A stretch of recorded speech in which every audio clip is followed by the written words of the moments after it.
Hello, I'm Dr. Manuel G. Saldivar. I'm a cognitive psychologist and a university faculty member. This video is one in a series associated with a textbook by Jeffrey Levy entitled Psychology, the Science of Human Potential.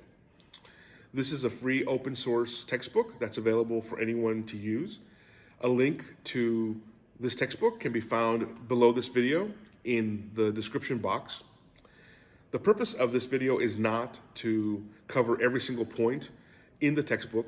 Rather, it's meant to give students an overview of the contents and the big ideas, the main themes of every particular chapter.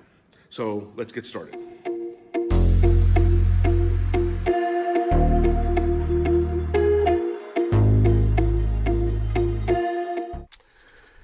In prior chapters of Levy's textbook, we've explored various ways in which humans learn stuff, ranging from what I call learning as training, classical and operant conditioning, to learning abstract concepts, also known as observational or social learning. Now we've reached chapter 10, and we're going to discuss the basics of how we learn to interact with and live among other human beings. So this may not be learning in the sense of what we think of from school, or even learning in the sense of training necessarily, but it is a kind of learning that we humans do, and in fact need to do in order to be able to survive with one another. Human beings are social creatures. We're part of a group of living creatures called primates, and all primates are highly social.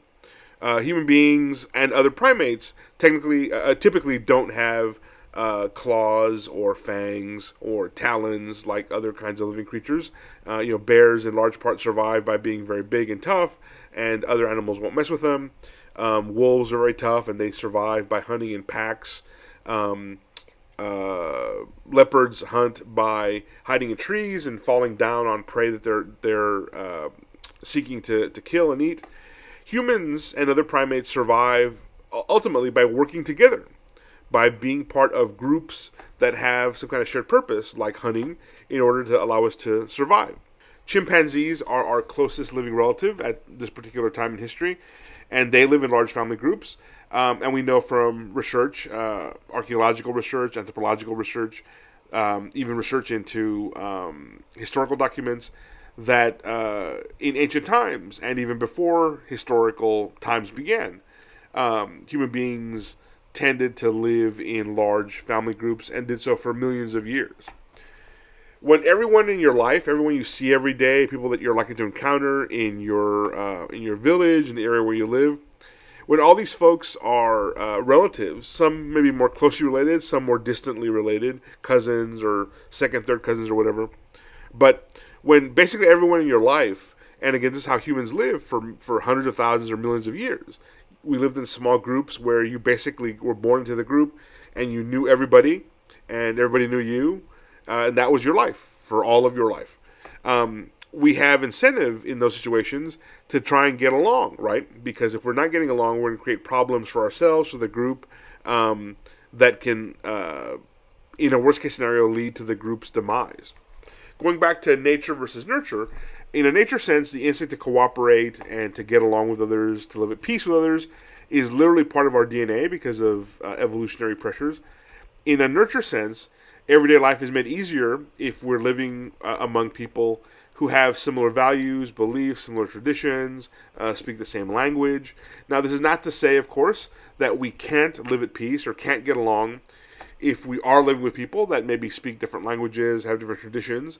But the point is, we are optimized, our brains are kind of specialized for seeking out, for preferring the familiar. We get along better instinctively with someone who speaks our same language than with someone, for example, who speaks a different language. That doesn't mean we can't ever get along with a person who speaks a different language, but it's going to take effort, it's going to take focus, and we're going to have to make ourselves get along. It's not necessarily as natural or as easy of a process as it might be if we were trying to live alongside someone who does speak the same language. Again, to stick with that language example.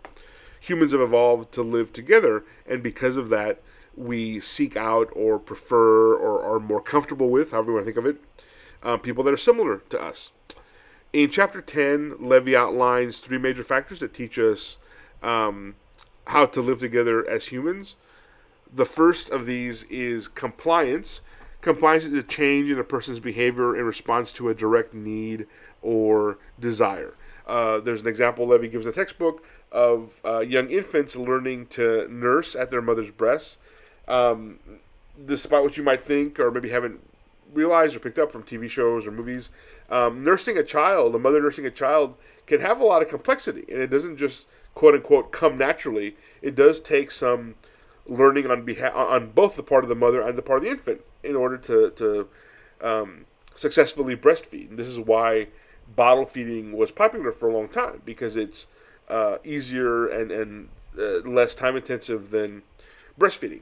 The point is not breastfeeding is better or worse, it's just different.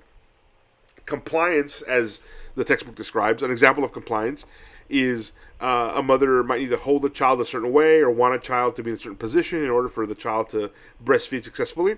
So the child will learn, will pick up on the fact, if I'm in this position, I'm more likely to get fed for a longer time, or it's easier to feed or whatever, than if I'm in this other position. And so we comply with these external stimuli. We comply with this pressure coming from the outside in order to get something desirable. In this example, being able to breastfeed if you're an infant. The second concept is conformity. And conformity is the adjustment of one's own thoughts or actions so they become more consistent with the thoughts or actions of a social group or even some situation that we're part of. Again, humans have this instinct to try and get along. Doesn't mean we can't not conform. Certainly there are people that choose to not conform, but it isn't kind of our default switch. It takes more effort to not conform than it does to conform. The third and final aspect here of humans learning to get along, to be able to survive with one another, is obedience. Obedience is compliance with the command or expectation from a person or a group who has authority. If you take all these things together, compliance, conformity, obedience, they form a huge part in letting humans take on what's called a social role. A social role is a set of attitudes and behaviors that are expected of a particular individual who occupies a certain role, who has a certain part that they play in society and culture in a certain setting, and performs a particular function. To put it another way, and all of us have experienced this, we may not necessarily have had kind of picked it apart or thought about it more deeply. If you see someone who's a medical doctor, you expect them to behave in certain ways. You may not agree with what those ways are or how they do things, but you probably have a vision in your mind. If I said, my cousin so-and-so is a medical doctor, you'll probably have some stuff you will think about without having met the person. Oh, they're a medical doctor, so they must do this and that in their daily job. They must maybe look like this. Maybe they have knowledge about certain things. Versus if I told you I have a cousin who is an electrician, you may have in your mind a vision of stuff an electrician does or how they live their lives or what role they play that's different from the medical doctor. And it isn't necessarily a question of better or worse, but there is a difference there. When individuals in a group all have a clear social role, the result is typically what psychologists call a strong group cohesiveness. And that refers to the unity of group members and a shared understanding of the group's purpose. In most cases, the higher the cohesion of a group, the stronger the members' motivation to adhere to group standards and the more stable the group's membership. In other words, if a group is highly cohesive, people tend to agree on what the group's purpose is, how does the group do things, who should be a member of this group, and that makes it more stable over time. People are less likely to squabble among themselves if they all agree on these different aspects of being part of a group. Strong group membership can produce a lot of benefits for members of the group and even for society. Think of a team of athletes. They can benefit themselves directly by being great athletes, being on a cohesive team, by winning games, and maybe if the team we're talking about is a national soccer team or a championship football team from your town or whatever, that benefit, we can kind of debate what does that look like, but even things like being esteemed, being held up as a role model, that can be a benefit for players on the team, but also for society, or other groups that are cohesive may kind of directly benefit society. Think of a team of firefighters. Their job is fighting fires, saving lives. If they are good at their job and enjoy working with another, and they get along and they can work better as a group because they get along, obviously they can have benefits for society, right?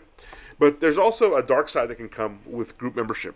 Levy discusses a concept that we often dwell on in introductory psychology classes. He calls it bystander apathy. Often this is called the bystander effect. This is when people fail to offer needed help in emergencies or avoid confronting a group member who's doing something wrong or something bad, especially when other people are present and might observe us telling someone they're being bad or doing something wrong.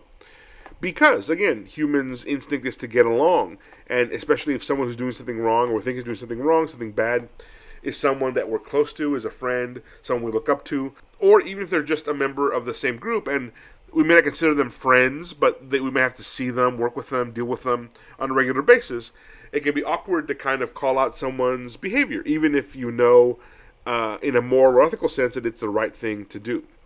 Studies of this tendency, of this bystander effect or bystander apathy, have identified many psychological and interpersonal processes that inhibit, quote-unquote, doing the right thing.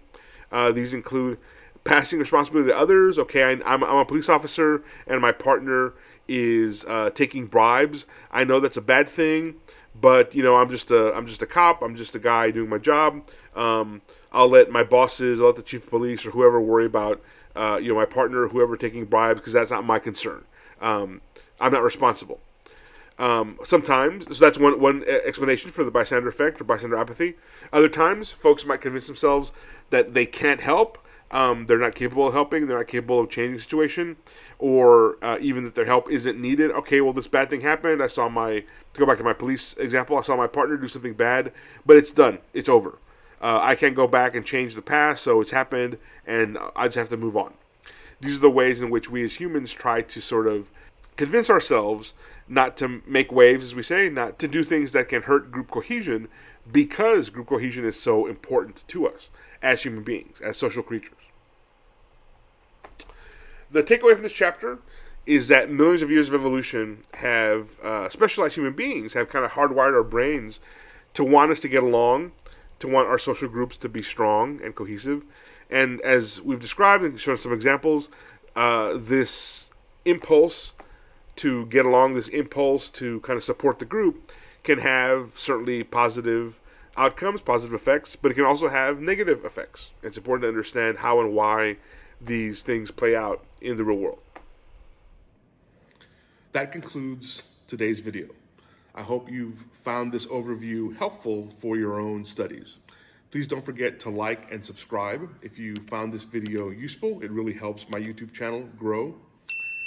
Good luck with your continuing studies of psychology as well as with the rest of your college career. Take care.